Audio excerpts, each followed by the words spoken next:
Comment perdre une civilisation entière en 8 mois? Non pas par la conquête, ni par l'occupation, mais par une annihilation systématique d'une telle ampleur. Lorsque les envahisseurs partirent, les pères ne connaissaient plus leurs fils. Les frères ne trouvaient plus leurs frères. La vallée, que les poètes nommaient paradis, était devenue un cimetière. En 1320, un commandant mongol nommé Zulju mena ses guerriers Karaounas. Ils traversèrent la vallée de Jhelum et entrèrent au Cachemire. Ce qui suivit ne fut pas seulement une invasion. Ce fut une éradication complète. Pendant près d'1 an, des dizaines de milliers d'hommes, de femmes et d'enfants cachémiris subirent des horreurs. Ces atrocités résonnèrent à travers les siècles. Elles transformèrent l'identité de toute une région pour toujours. Mais voici ce qui rend cette histoire vraiment terrifiante. La destruction ne fut pas arrêtée par une résistance héroïque ou un génie militaire. La nature elle-même dut intervenir. Une tempête de neige si sauvage enterra la majeure partie de l'armée de Zulju. Ces captifs, réduits en esclavage, furent ensevelis dans les cols de montagne. C'est l'histoire de la façon dont le paradis fut dévasté. Avant de comprendre le cauchemar de 1320, nous devons saisir ce qu'était le Cachemire. Nichée dans l'Himalaya, la vallée du Cachemire était un joyau de la civilisation hindoue et bouddhiste. Cela dura pendant plus d'1 millénaire. Au début du XIVe siècle, elle était gouvernée par la dynastie Lohara. Le roi Suhadeva, monté sur le trône en 1301, en était le souverain. Mais le Cachemire n'était pas seulement situé stratégiquement le long de routes commerciales vitales. Ces routes reliaient l'Asie centrale aux plaines indiennes. C'était un centre d'apprentissage du sanskrit. Elle abritait de magnifiques temples et des monastères. Ces monastères conservaient de précieux manuscrits.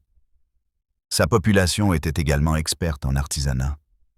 Cet artisanat était très demandé de la Perse à la Chine. Les défenses naturelles de la vallée l'avaient protégée. Elle était entourée de chaînes de montagnes imposantes. Seule une poignée de cols permettait l'accès. Cela l'avait préservée du pire de la tempête mongole. Cette tempête avait dévasté une grande partie du monde connu.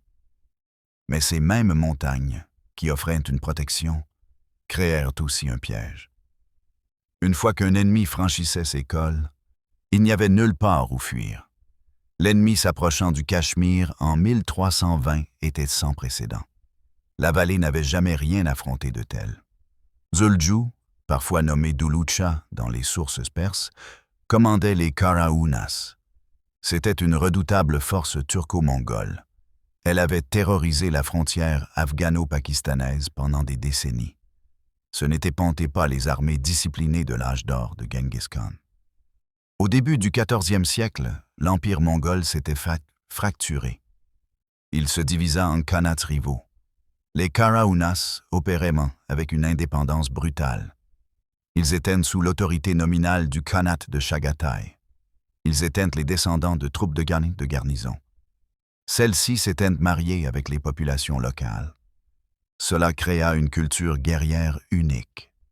Elle combinait les tactiques de cavalerie mongole avec une connaissance intime de la guerre en montagne. Pour comprendre leur réputation, considérons ce qu'ils avaient bien déjà accompli. En 1241, les forces mongoles massacrèrent toute la population de Lahore. C'était le 30 décembre. Elles laissèrent la ville en ruines fumantes. Dans les années 1290 et au début des années 1300, diverses incursions mongoles. Elles avaient capturé et réduit en esclavage des dizaines de milliers de personnes dans le nord de l'Inde. Le sultanat de Delhi, sous Alauddin Khilji, avait exécuté environ 20 000 prisonniers mongols. Ce fut lors d'une seule purge. Ils étaient terrifiés par les 5e colonnes mongoles. Ce n'étaient pas des soldats cherchant des territoires. C'étaient des prédateurs chassant des trésors, des esclaves et la destruction. La psychologie de l'invasion mongole était d'une simplicité dévastatrice. Ils avaient perfectionné ce que les analystes modernes appelleraient la guerre totale. Elle était combinée à un terrorisme psychologique. Les villes qui résistaient étaient anéanties pour servir d'exemple.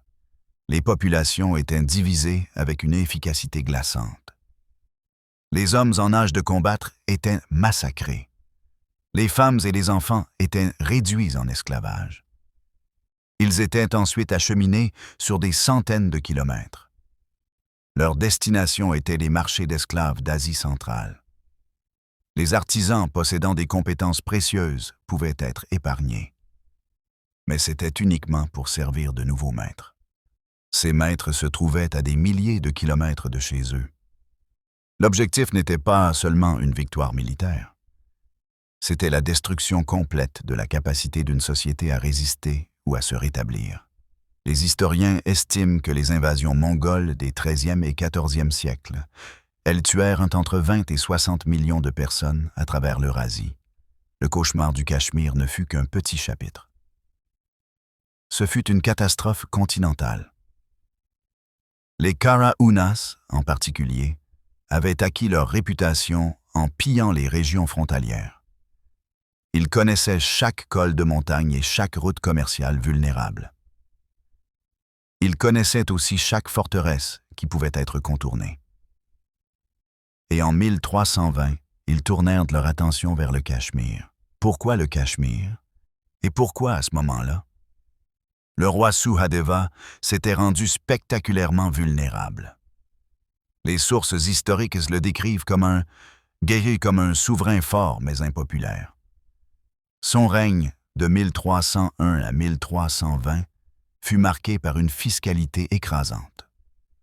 Personne n'était épargné, pas même les prêtres brahmanes, traditionnellement exemptés. Sa cour était embourbée dans la corruption. Divers nobles et ministres s'enrichissaient. Pendant ce temps, les défenses du royaume s'effondraient. Les Damaras, seigneurs féodaux locaux contrôlant des armées privées, étaient devenus de plus en plus puissants. Ils étaient également de plus en plus indépendants, au lieu d'un royaume unifié face à une menace existentielle. Le Cachemire avait une population qui méprisait son roi. Son aristocratie se préoccupait davantage des luttes internes. Elle négligeait la défense extérieure. Suhadeva avait également attiré une attention dangereuse. La richesse du Cachemire était légendaire. La vallée produisait du safran de haute qualité. Elle fabriquait des textiles exquis. Elle servait de point de passage pour le commerce. Ce commerce reliait l'Asie centrale à l'Inde.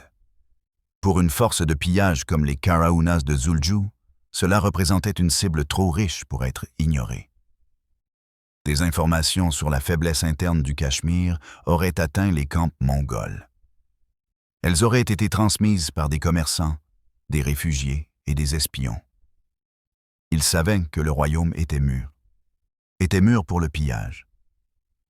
En 1320, Zulju commença son approche par la vallée de Jhelum. C'était la principale route d'invasion vers le Cachemire, depuis le nord-ouest.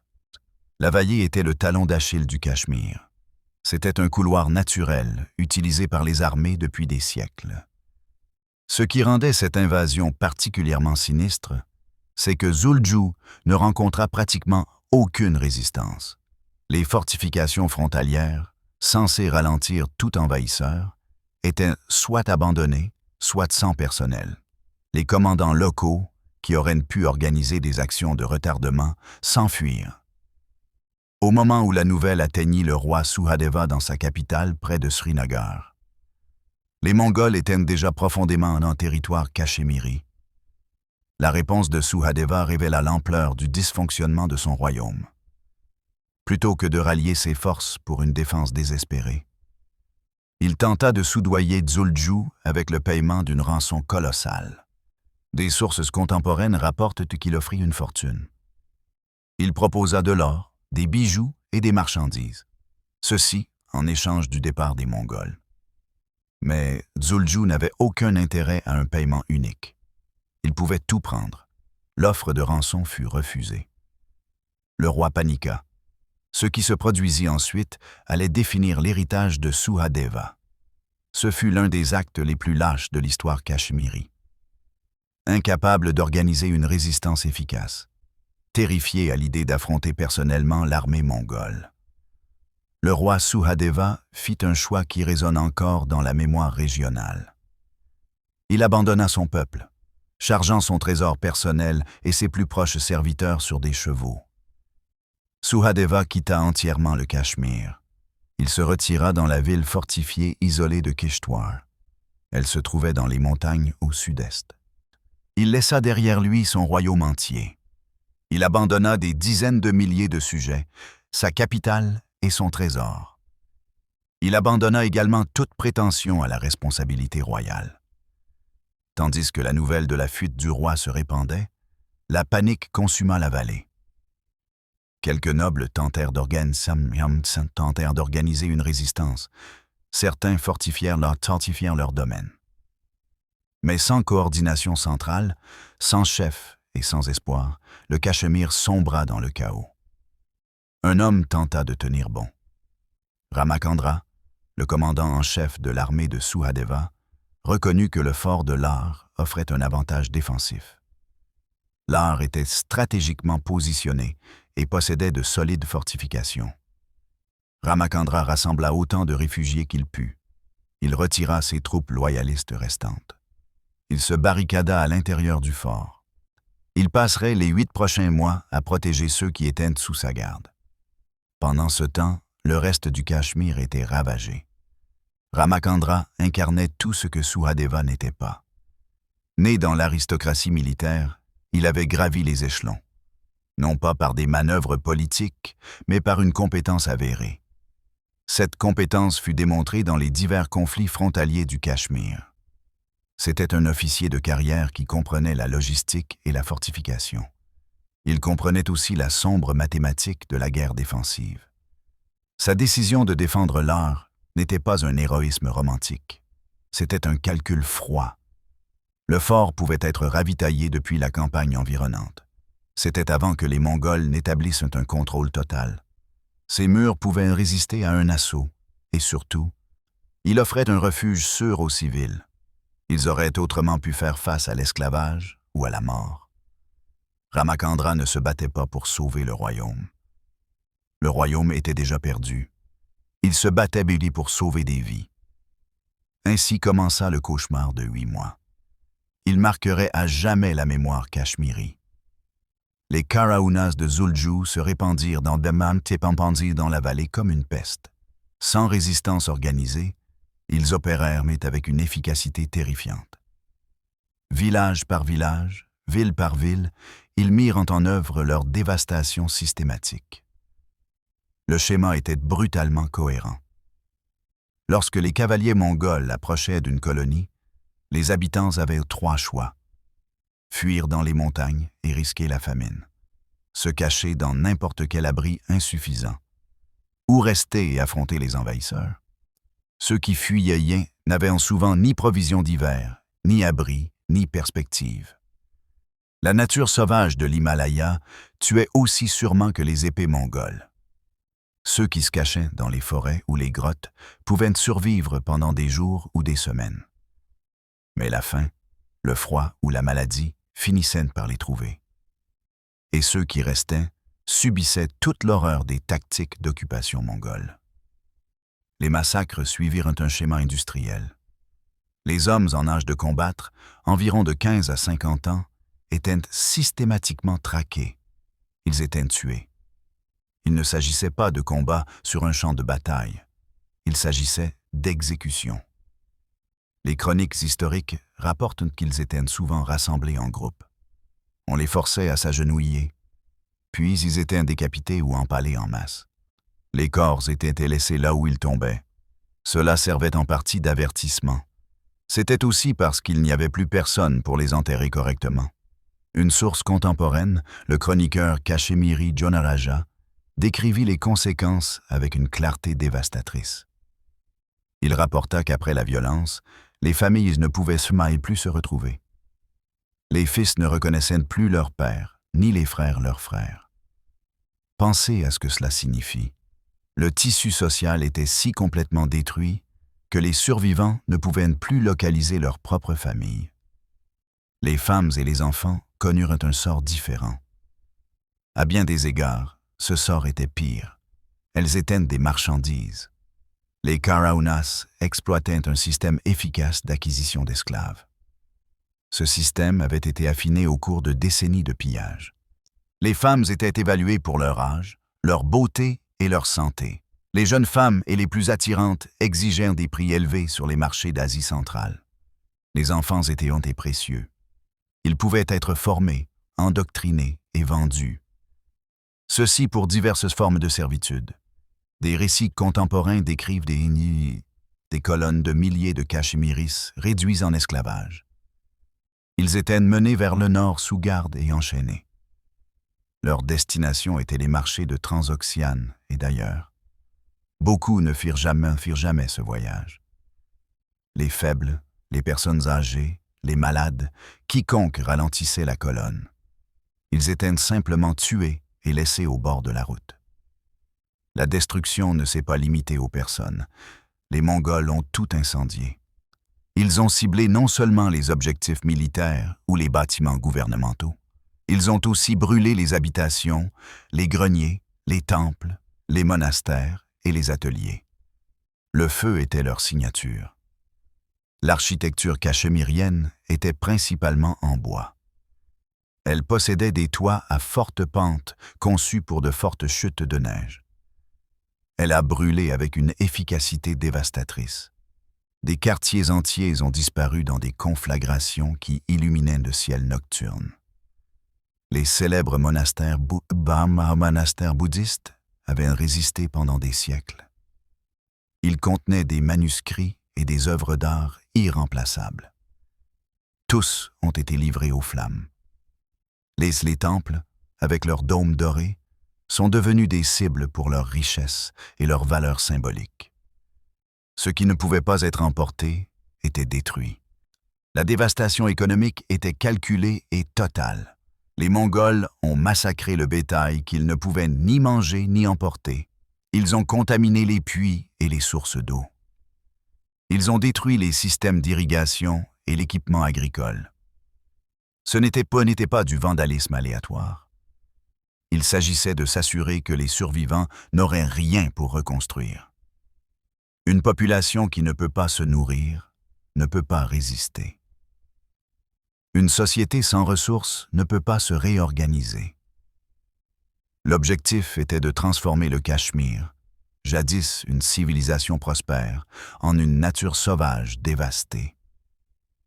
Sa récupération prendrait des décennies si elle était possible.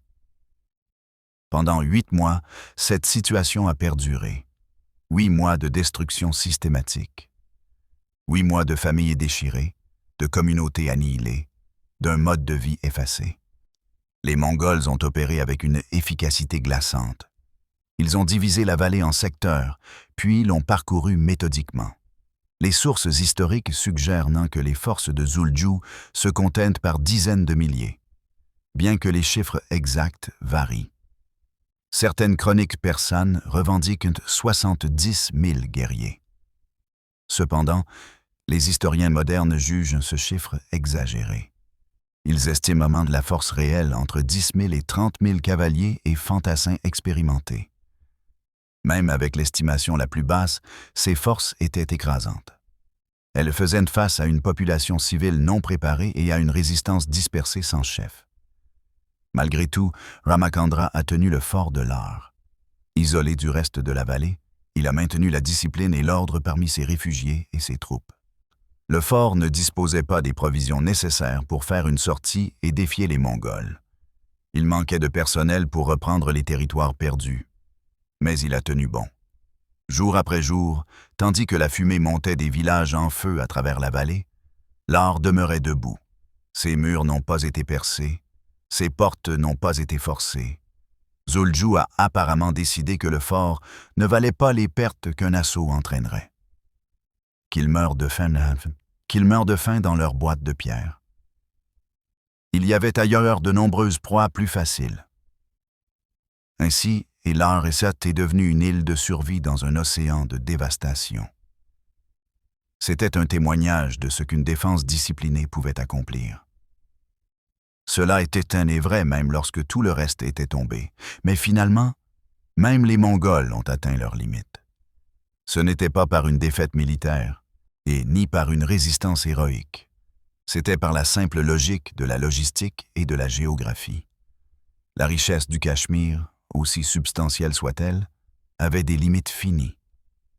Après 8 mois de pillage, il y avait simplement moins à voler. Les greniers étaient vides. Les trésoreries avaient été dépouillées. Les colonnes d'esclaves avaient déjà marché vers le nord. Elles emmenaient tous ceux qui valaient de la peine d'être pris. Plus grave encore, l'hiver approchait. Les mêmes cols de montagne qui avaient permis l'entrée de Zuljou seraient bientôt fermés par la neige. L'Himalaya ne se soucie pas des conquêtes militaires. Les armées qui s'attardent trop longtemps se retrouvent piégées lorsque les neiges arrivent. L'hiver au Cachemire peut être fatal, même avec des provisions suffisantes. Après 8 mois d'occupation, les Mongols avaient même dépouillé la vallée. Il ne restait plus rien qui vaille la peine de rester. Zuljou a commencé le retrait par Brinal, un col de montagne. Il devait ramener ses forces vers leur base en Asie centrale. L'armée qui a quitté le Cachemire était lourdement chargée de butin. L'or, les bijoux, les textiles, les objets artisanaux, tout ce qui avait de la valeur avait été chargé sur des animaux de bas et des chariots. Plus important encore, les colonnes d'esclaves représentaient une richesse énorme. Des dizaines de milliers de Cachemiriens réduits en esclavage, principalement des femmes et des enfants, étaient forcés de marcher vers le nord sous escorte. Sur les marchés aux esclaves de Samarcande, de Bukhara et d'autres villes, ces captifs atteindraient des prix rendant le raid extraordinairement rentable. C'était le véritable objectif de l'invasion. Non pas une conquête territoriale, ni un contrôle politique, mais un raid esclavagiste massif. Il apporterait des fortunes à Zuljou et à ses commandants.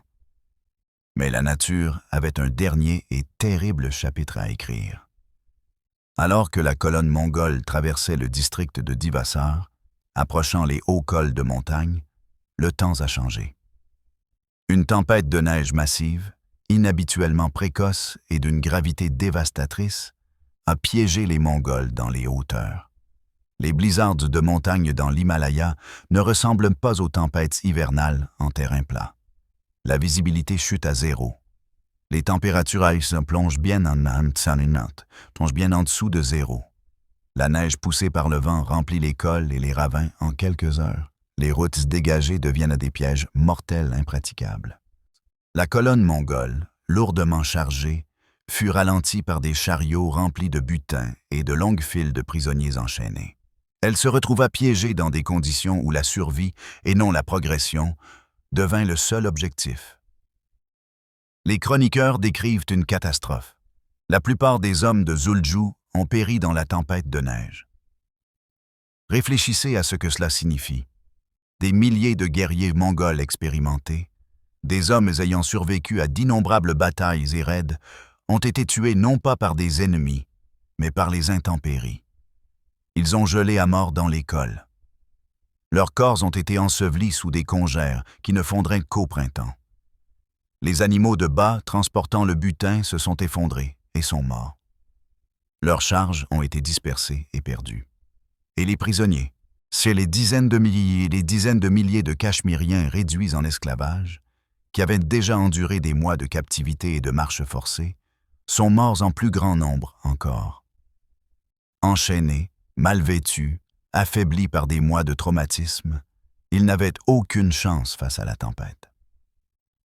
Les sources contemporaines suggèrent que la grande majorité des prisonniers ont péri. La neige est devenue leur tombe. Zuljou lui-même a apparemment survécu. Cependant, les sources divergent sur le nombre exact de ces commandants et hommes qui s'en sont sortis.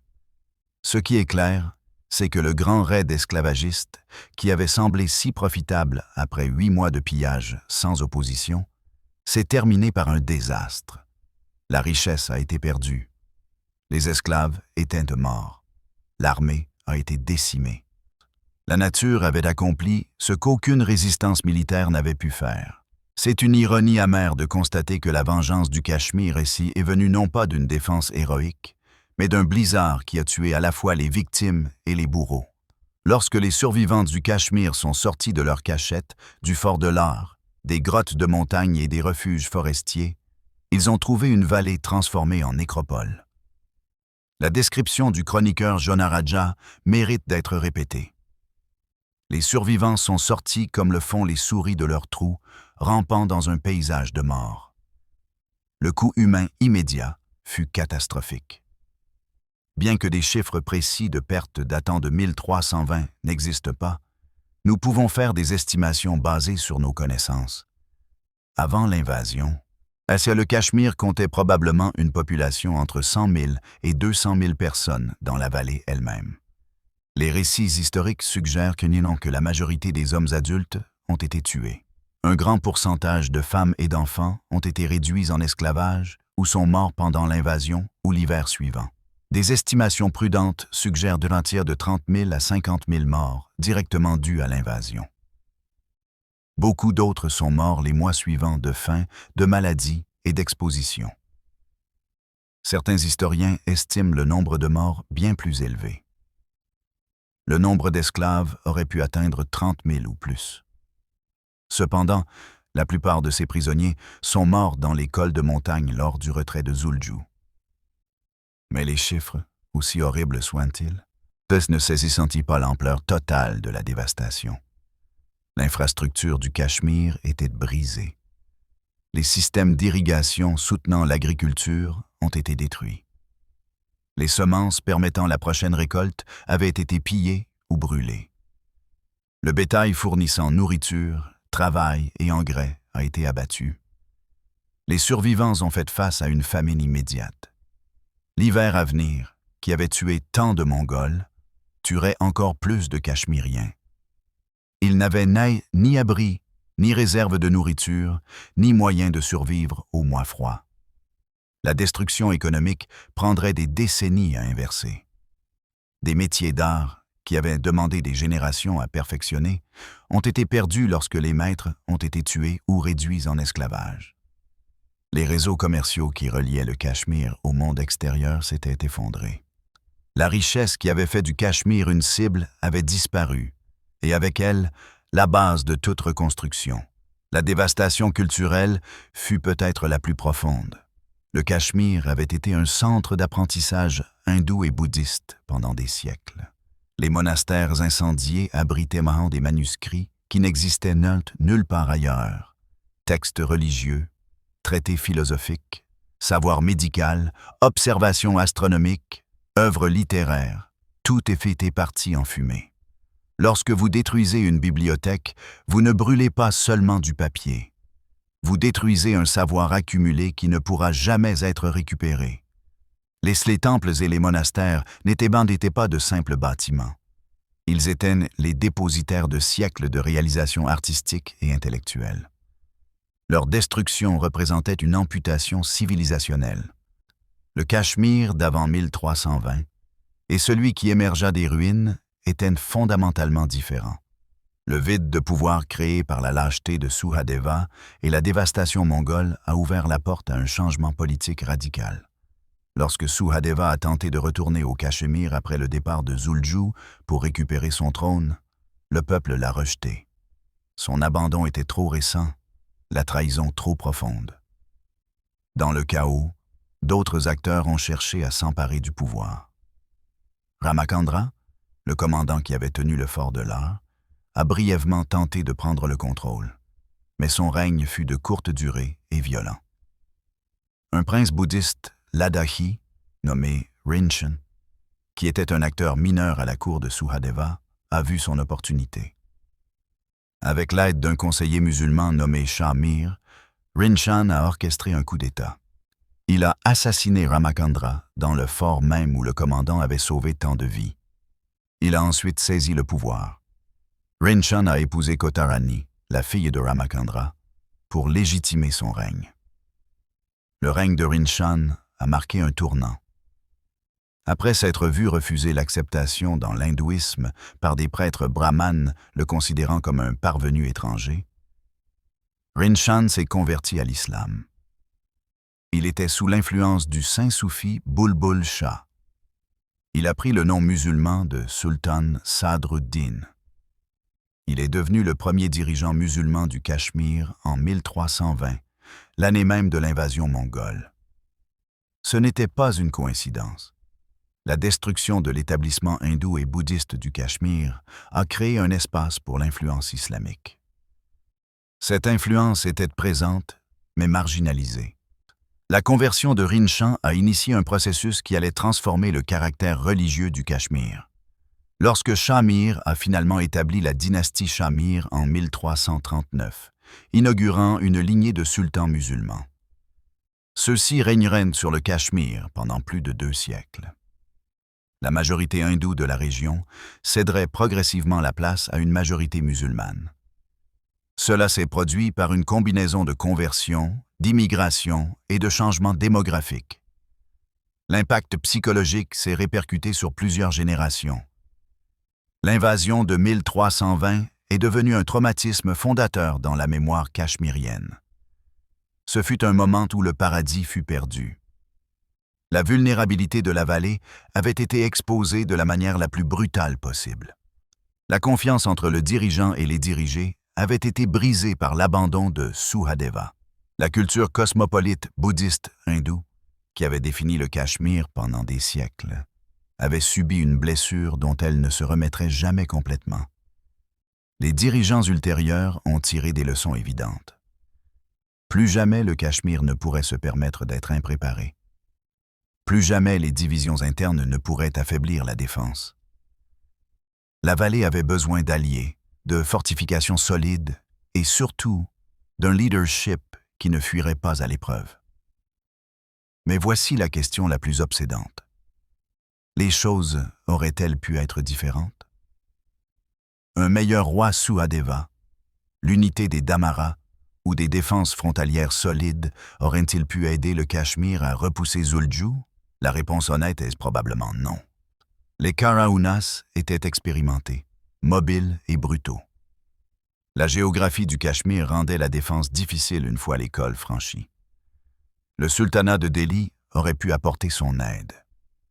Cependant, il faisait lui-même face à des crises de succession.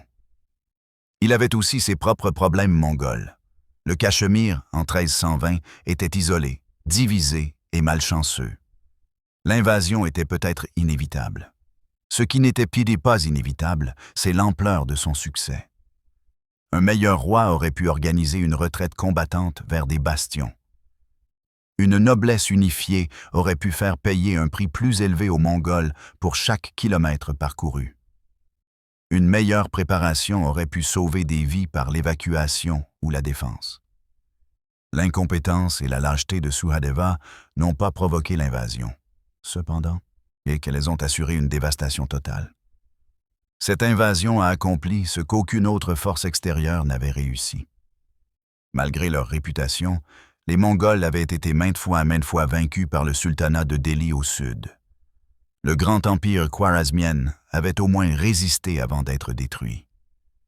Mais le Cachemire, en 1320, n'a que peu résisté. Il fut massacré, pillé, asservi et incendié avec une efficacité choquante. Si le blizzard n'avait pas tué l'armée de Zulju et sa cargaison de prisonniers, les choses auraient été différentes.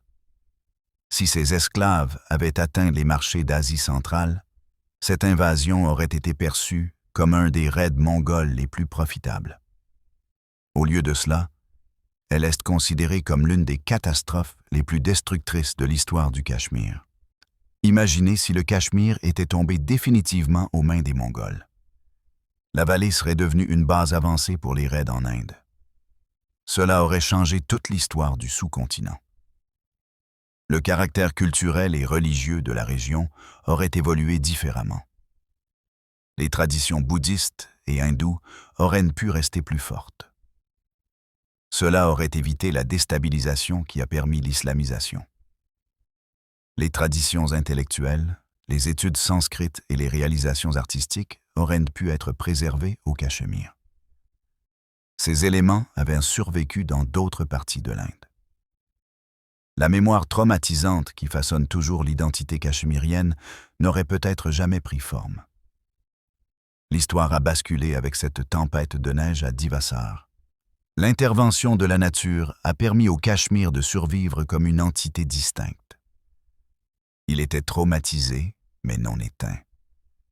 Il a pu se reconstruire, lentement et douloureusement, comme un endroit différent. L'héritage de 1320 s'est étendu bien au-delà du Cachemire. L'invasion a démontré la vulnérabilité des royaumes montagneux, même bien défendus. Ils étaient vulnérables face à des pillardides déterminés. Cela a montré que la menace mongole restait puissante. Ceci même lorsque l'Empire unifié se fracturait. Pour le sultanat de Delhi, c'était un rappel que ses frontières nord n'étaient jamais vraiment sûres. Pour les historiens, c'est une étude de cas révélatrice. Elle montre comment une civilisation peut être presque détruite, non par un long siège ou une bataille rangée, mais par une terreur systématique et l'exploitation. Cette occupation sans opposition a duré 8 mois. Qui mérite d'être rappelé de cette catastrophe? Pas le roi Suhadeva, dont le nom est devenu synonyme de lâcheté dans la tradition cachemirienne. Certainement pas Zulju. Il fut un autre commandant brutal, d'une époque brutale. Il mena son armée à la fois à la victoire et à la mort. La mémoire appartient aux milliers d'anonymes qui ont souffert, sont morts et ont été asservis. Elle appartient aux familles déchirées, jamais réunies. Elle appartient à Ramachandra, qui a tenu la ligne à l'or quand personne d'autre ne le ferait.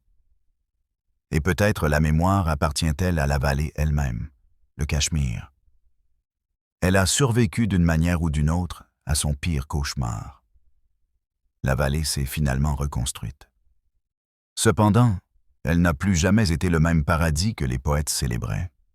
Ce paradis existait avant l'arrivée des Mongols en 1320. Ce n'était pas juste une invasion parmi un siècle de violence mongole. Ce fut le moment où le Cachemire a perdu son innocence.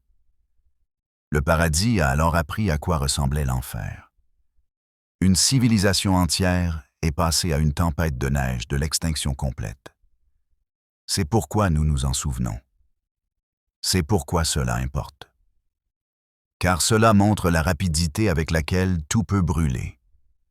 Cela révèle la fragilité de la civilisation. Et cela indique comment les conséquences de la lâcheté d'un roi peuvent être raisonnées à travers les siècles. Merci d'avoir regardé cette exploration de l'un des chapitres les plus sombres du Cachemire. Si cette vidéo vous a aidé à comprendre ce moment crucial de l'histoire de l'Asie du Sud, veuillez cliquer sur le bouton j'aime. Aidez-nous à atteindre 1000 j'aime. Nous visons ceci dans les 24 prochaines heures. Abonnez-vous à la chaîne pour plus d'explorations approfondies. Celles-ci concernent les batailles, les trahisons et les vérités brutales qui ont façonné notre monde. Dites-moi en commentaire. Quels autres événements historiques sombres aimeriez-vous que nous explorions? Quelles histoires de destruction, de survie et de transformation méritent d'être racontées? Vos suggestions nous aident à façonner le contenu futur. Jusqu'à la prochaine fois, rappelez-vous que l'histoire ne concerne pas seulement ce qui s'est passé. Elle concerne aussi ce qu'elle a coûté.